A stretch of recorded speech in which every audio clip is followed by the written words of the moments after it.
Chapter 9 The Beast. The gang found themselves within a humongous open cavern. There were torches aligning the outer walls, so Ludwig's flame was no longer necessary. There were also at least 45 empty, multicolored barrels, and the cave was filled to the brim with treasure. There was so many gold coins that the floor was no longer visible. Precious gems such as beryl, topaz, amethyst, rubies, and sapphires could also be seen among the plethora of riches. They gave off their own glow in the torchlight, and each of the party members felt a sudden surge of greed flare up within them. Wendy, however, couldn't beat the temptation. "Oh boy!" she said. She ran forward and immediately began picking up as much treasure as her arms could carry. Before she could make much of a hoard, she let out a gasp. There, on a purple velvet couch, was the skeleton gorilla. It was letting out some of the most earth-rattling snores you had ever heard, so the group could see that it was fast asleep. The sheer sight of it was enough to make even the most courageous of people squirm. "Why does that undead gorilla need to sleep?" whispered Lemmy. "Maybe he does it for pleasure?" Iggy whispered back, but even as he said it, he didn't sound so sure. "Come on," whispered Larry to Wendy. "Let's find Roy and get out of here." The 7 of them proceeded to examine the cave for any rocks that would cover up openings to places that would hold somebody prisoner. It was hard work, as there were many branching tunnels that led to dead ends. After some searching, however, Lemmy whispered from across the room. "Hey guys, I found something!" he called out softly. The place where he called out from was right in front of a humongous white gemstone in a far-off corner of the cavern. The others gathered around it. "Get a load of this," said Lemmy enthusiastically. "Oh, wow," Ludwig said. "Try fitting that in your bedroom, Wendy." Iggy put his hand on the gem and felt around.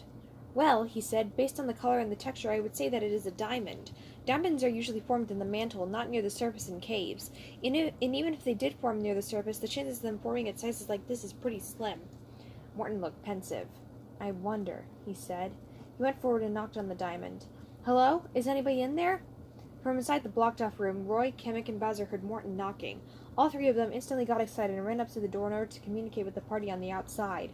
"Guys!" exclaimed Roy. "What took you so long? We've been waiting for you for, like, hours!" The party glanced at each other with looks of excitement. "It's good to hear your voice, Roy," said Iggy.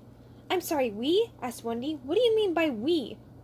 "Oh, Bowser and Kamek are in here with me," said Roy. "They've been stuck in here for even longer than I have." "It's actually a really funny story," said Bowser as he started chuckling.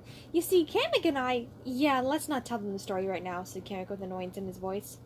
"Okay, well, don't you worry, guys," said Larry. "We're gonna get you out of there." Morton put his hands underneath the diamond. Exerting all of the strength he had at his disposal, he tried to move it.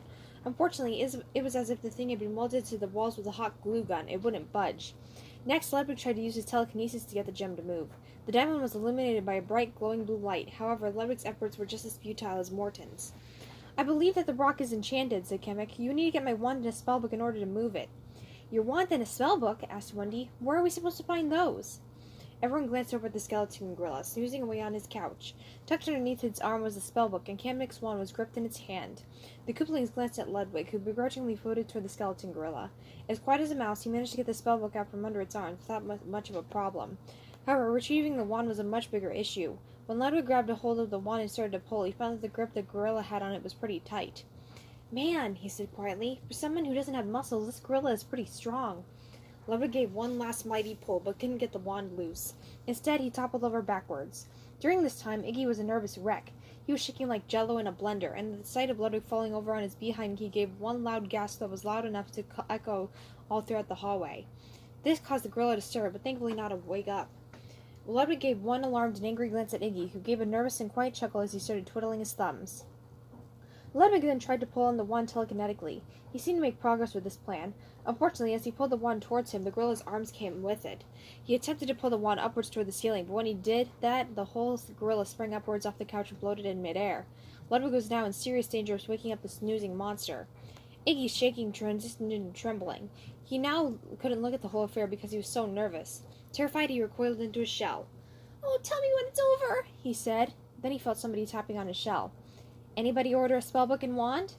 Iggy poked his head out of his shell and saw Ludwig standing over him, both items in hand. Iggy was so overjoyed that he embraced his brother in a hug. "Oh, you are amazing, Ludwig!" he whispered excitedly. He took the spellbook and Kamek's wand from Ludwig and got a little closer to the diamond. "Okay," he muttered to himself as he started flipping through the pages. "Now I just need to find the right spell. Ah, here it is!" Iggy cleared his throat and recited the words on the page. "Rako Majo Haru Watashi Shigeru Fairy Nero Waluigi," he said as he waved the wand. The rock was surrounded by 1,000 tiny, glittery sparkles, then it faded out of existence.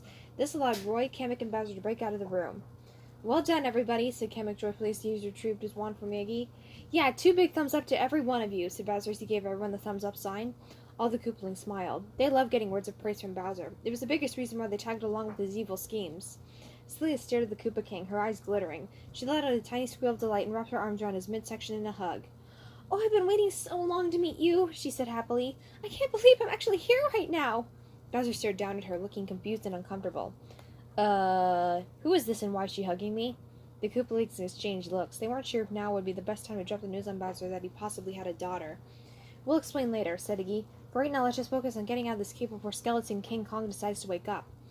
Everyone in the party nodded and proceeded to tiptoe toward the exit. They were all making good progress until Roy tripped and scraped his knee on the cavern floor. Ow! He yelled loudly. Oh, Mama, my knee! Woo-wee, that hurts like Billy! The ruckus caused the skeleton ape to awaken from its slumber. It got to its feet and towered over the lot. It looked madder than a fat kid whose parents told him he needed to go on a diet. Roy chuckled. Whoops, he said. Sorry, guys. The skeleton gorilla started slapping the ground. The group broke out into a run toward the door, especially hoping that they wouldn't have to deal with any shenanigans. Unfortunately, the gorilla jumped over them, blocking the exit. What do we do now? Asked Larry in a panic. Oh, where's an ice flower when you need one? Said Celia. Ludwig flew up to the ceiling of the cave. Using his telekinesis, he started hurling a plethora of treasures and barrels at the ape.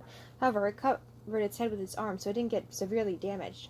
In fact, this ironically ended up helping the ape, because when Ludwig was done, it started to hurl the collection of goods every which way around the cave. This caused the party to scatter so they could avoid getting hit. Kamek and Iggy ducked behind an orange-colored barrel together. Kamek, said Iggy, do you have any ideas? Well, he said, I think I might be able to find a spell within the book that might be able to help us, but I'm going to need you all to keep that crazy ape away from me while I look through it. Iggy nodded while he and Kamek brushed out from behind the barrel toward the spellbook. All the while, the two of them tried to avoid the flinging of treasure. When they reached the spellbook, Kamek picked it up and started frantically flipping through the pages. Bowser noticed what Kamek was doing, so he charged at the ape with his fists out. He tried to punch it, but the ape dodged. Bowser threw another punch that managed to land on its jaw. The ape's head rattled and shook, and for a second it seemed like it was going to fall off its spinal cord. The ape put its hand on its head to get the rattling to stop, then kicked Bowser. Bowser stumbled back from the force, then breathed a fireball. After this, he turned toward Kamek. Kamek, he said, I hope that whatever you're planning you put into action soon. Give me one more second, Kamek said, speeding up the flipping. Ah, I found it! Everyone get out of the way! Then Kamek cleared his throat and started chanting from the book and waving his wand. Minimus articulus harborough obituary shockule! When he finished the chant, a multitude of rainbow-colored lightning bolts escaped from his wand and flew toward the skeleton gorilla. There was a blinding flash as the bolts hit the gorilla, and the infamous ape was gone. In its place was a tiny pink fuzzball with purple feet and adorable blue eyes. Kamek gave a loud gasp and collapsed onto the floor. Kamek, are you all right? Asked Wendy as she and the others rushed over to him. Kamek groaned. I will be, he said, as soon as we get out of this stupid cave and into the fresh air. I feel like I've been in here forever. With that, Roy picked him up and everyone marched out of the cave.